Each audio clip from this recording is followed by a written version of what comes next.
Oi, queridos! Bom, a gente vai dar continuidade aos nossos estudos, agora no capítulo 6. O livro 2 de Geografia, você vai encontrar esse conteúdo a partir da página 4. Hoje a gente vai falar principalmente a respeito de nasce uma potência mundial. A gente vai falar sobre os Estados Unidos da América.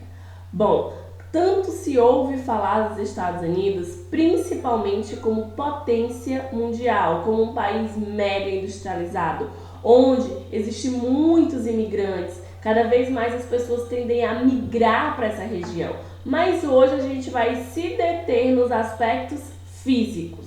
Bom, a gente vai falar sobre vegetação, sobre clima, sobre o relevo, sobre a espacialidade desse país, tudo isso. Bora lá?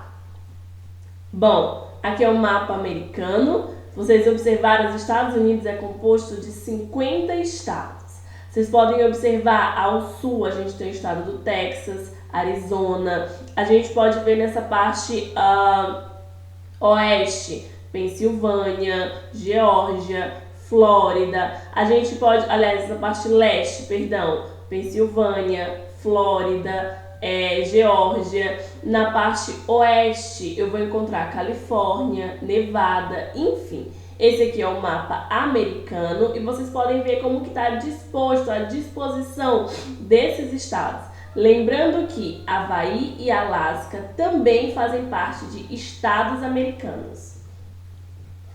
Por exemplo, observando assim a América do Norte, a gente vai ver que é composta ao norte pelo Canadá, no centro eu tenho os Estados Unidos e ao sul eu tenho o México.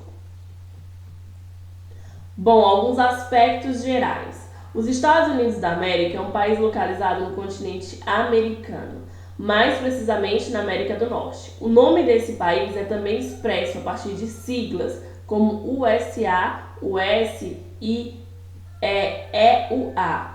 Bom, os Estados Unidos são divididos em 50 estados. Bom, essas siglas é a representação como que os Estados Unidos é usualmente conhecido através de siglas. O território dos Estados Unidos limita-se ao norte com o Canadá, ao sul com o México, a oeste com o Oceano Pacífico e a leste pelo Oceano Atlântico, como a gente viu no mapa anterior. O país é o terceiro mais populoso do mundo, superado somente pela China e pela Índia. E detalhe, a população americana ela chega praticamente a 314 milhões de habitantes, ocupando assim, sendo o quarto maior estado em posição territorial e o terceiro em número de habitantes. Ou seja, além de ser uma mega potência econômica, também é muito conhecido principalmente pela extensão territorial e pelo seu número de habitantes. Sobre o relevo americano.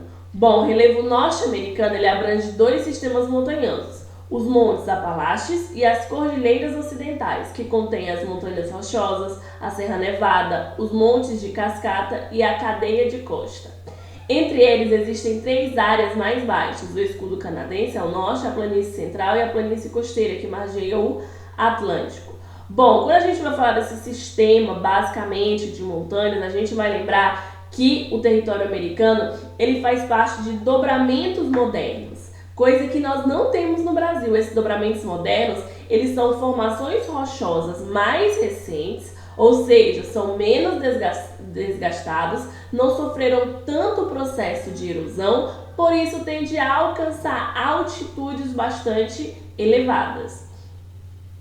Por exemplo, as penínsulas da Flórida e de Yucatán, no Golfo do México, e a península do Golfo da Califórnia são os principais acidentes geográficos na América do Norte, ou seja, são formados principalmente através das placas tectônicas. As cordilheiras ocidentais se dividem no México, nas serras Madre Ocidental e Oriental, como vulcões do Arizona, que fecham o Planalto Mexicano.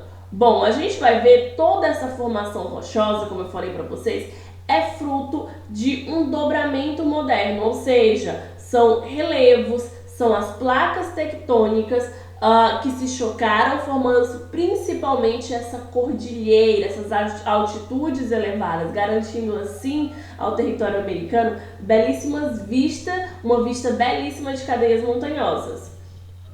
Bom, temos também o Grand Canyon. Seu vale foi moldado pelo rio Colorado durante milhares de anos, à medida que as suas águas percorriam o leito, aprofundando em 446 quilômetros. Chega a medir de 6 a 29 quilômetros de largura e atinge profundidade de 1.600 metros. Bom, a gente vai ver essa grande formação rochosa, que existe essa vista belíssima, como vocês podem ver na imagem, e foi principalmente moldado através de uma erosão através dos rios, uma erosão fluvial. Cerca de 2 milhões de anos da história geológica da Terra foram expostos pelo rio à medida que este e os seus afluentes vão expondo camada após camada de sedimento. Ou seja, todo esse vale rochoso, ele ainda continua sendo esculpido através do vento, através da chuva e principalmente o rio, ele vai ter uma função primordial no moldar desse enorme cânion. Bom, sobre a hidrografia. A maior concentração de lagos da América do Norte está localizada entre as fronteiras dos Estados Unidos e Canadá. Diante disso, os maiores e mais importantes são, a gente vai ver o superior, que é Michigan, Huron, Erie, Ontário e possuindo cerca de 84 mil quilômetros. Pessoal, o território americano ele possui uma grande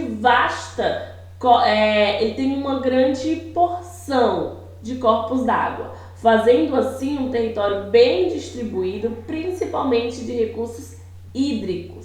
E observem que o texto falou que essa porção de água vai ficar principalmente entre a divisão de Estados Unidos e Canadá, porque nós sabemos que na divisão de Estados Unidos e México, nós teremos um grande deserto. Nos Estados Unidos, o mais importante quanto à capacidade de navegação é o rio Mississippi. Outro importante são Colorado, Colômbia e Missouri. Ambos são utilizados na irrigação e na geração de energia elétrica, ou seja, esse rio, além de ter uma capacidade fluvial, de navegação, de abastecimento para a população, eles também vão ser utilizados para a utilização de energia através das hidroelétricas e também são recursos hídricos muito importantes para atividades primárias, agricultura e pecuária. E nós teremos também na fronteira com o México o Rio Grande. A gente sabe que uma parte é composta por um deserto, mas também tem um rio que banha essa região. Bom, sobre o clima. O clima do país é extremamente diversificado, lembrando que ele possui uma grande extensão territorial, logo vai ter uma grande variedade de clima, devido à situação geográfica que o país está exposto. Assim sendo, o clima é geralmente temperado, com variantes para o clima subtropical ao sul. Clima mediterrâneo no sul da Califórnia, temos 4 estações bem definidas. Quando a gente fala que basicamente os Estados Unidos vai ser composto pelo clima temperado, ou seja, que ele vai ter as 4 estações do ano bem definidas, mas nós também teremos o clima temperado sofrendo a variação, sofrendo influência oceânica, que é o oceânico, um clima subtropical de temperaturas mais baixas, um clima temperado continental, ou seja, mais afastado do oceano e sofrendo as características, latitude, temperatura, vegetação mais dentro do continente. Climas semiáridos e áridos, que a gente vai ter basicamente 2 estações bem definidas e temperaturas bastante elevadas, e o clima tropical. Bom, os verões são quentes e os invernos são frios, principalmente na porção norte-americana. Sobre a vegetação. A vegetação dos Estados Unidos vai refletir a diversidade climática. A costa noroeste é rica em florestas coníferas, em especial em pinheiros de Douglas, enquanto a região dos Apalaches, bem aquinhoada, com madeiras nobres, notadamente bordô e carvalho, e no sudeste árido a vegetação é limitada à capoeira do deserto, enquanto as do Golfo e as do México do Atlântico Sul são margeadas por pântanos. Bom, a gente vai ver que essa vegetação ela é diversificada fruto de um clima bastante diversificado. A gente vai ter florestas de coníferas que são formadas por cones, vai lembrar muito aqueles filmes americanos que a gente assiste, aqueles pinheiros, aquelas árvores de Natal, que são bastante pontiagudas. Basicamente a árvore de Natal, que é a floresta de coníferas. A gente vai ter as florestas temperadas, que possuem as 4 estações do ano bem definidas. Então vai ter o tempo, vai ter o outono, primavera, verão, inverno, enfim. Temos as florestas tropicais, com uma grande exuberância, florestas cheias de folha mais larga. A gente tem as pradárias e estepes, que são basicamente aqueles campos limpos. Não vai ter uma grande árvore frondosa. São basicamente compostos por gramíneas e arbustos. E a gente também tem a vegetação de cactáceas, ou seja, compostas por cactos. Bom, nós ficamos por aqui.